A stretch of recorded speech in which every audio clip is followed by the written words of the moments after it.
Alright, so in this tutorial we're going to take a look at that age-old question, is wireframing needed? Now, I'm just going to tell you this from my point of view, and I'm also not going to relate this to any other workflow design aspects. So for example, the workflow of an app or a desktop application or any type of application outside of web design, I'm not going to be talking about. Neither am I going to be talking about the architecture of database and everything else. Obviously, wireframing comes in many forms. I'm just talking about wireframing for web design. So I'm a freelancer. I've worked for quite a few clients. My clients are all happy, they like what I do, and of course they come back and ask me to do work for them and so on and so forth. And the reason why I keep them happy is because I don't overstress the use of a wireframe. So wireframes are good, wireframes you should use them and they can aid your workflow. But if you use them too much, they hamper your workflow. But you may be different. And as I said, this is just web design. So when I have a client that says, okay, I want you to build a website, they don't know what they want, and so I have to sort of figure out, okay, I need to look at similar websites, see which design aspects I like, and then maybe improve upon them. So for example, I could take the header from one website, I could take the shopping cart design from one website, stick it in there. And so the wireframing is a good process. But however, not when it comes to the design. So what I will do is I will sit in front of the client. I won't even have my computer on, I won't have Fireworks loaded up and doing all the wireframing.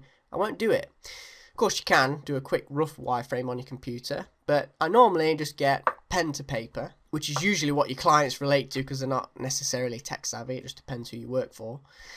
And they just want to, just basically draw out a quick sketch. So you're going to say, right, I like the header of this website, so I'm going to put that there. I like this, and I'm going to put that down the side. So I'd just really quickly, roughly draw it out. I do not constrain my design to a wireframe. And I think that's the most important thing. That's where people go wrong.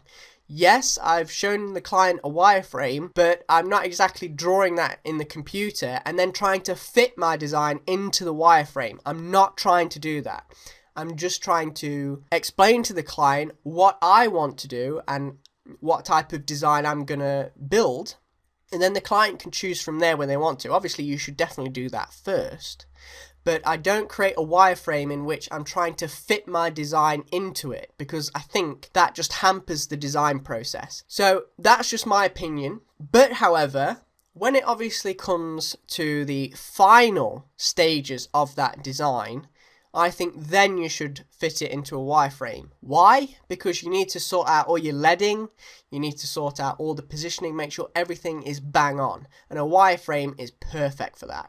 And then I can take that wireframe, for example, of a web design for a desktop, and then simply take that wireframe and trying to draw a mobile wireframe out of that. So you move all the elements around. And a wireframe is really nice for that. That's where it actually aids the process. But I think if you try to fit your design into a wireframe, you'll end up getting your fingers burnt because the client won't be impressed with a wireframe. Most clients don't know what a wireframe is. And if you're working for a company that says, well, basically, I want you to wireframe it and then design it, well, you've got to do it then, unfortunately, because, you're working for the company. But it's entirely up to you. Again, from a freelance perspective, when you're working with clients that aren't tech savvy, for example, I work for all kinds of different companies, blue chip companies and so forth, and sometimes you just don't need to wireframe. You just need to get on with the design and then do the wireframing. You should always do the leading, make sure everything's positioned correctly, but afterwards let your design flow, let your creativity come out instead of trying to constrain it before you've even got started. So that's just my opinion. So thanks for watching, and of course that workflow will carry on throughout this chapter where I'll do a rough sketch, then I'll design it, and then of course we go to the final wireframing stage where of course it all gets exported and sliced up and everything else. So thanks for watching, and I hope that you can join me in the next tutorial.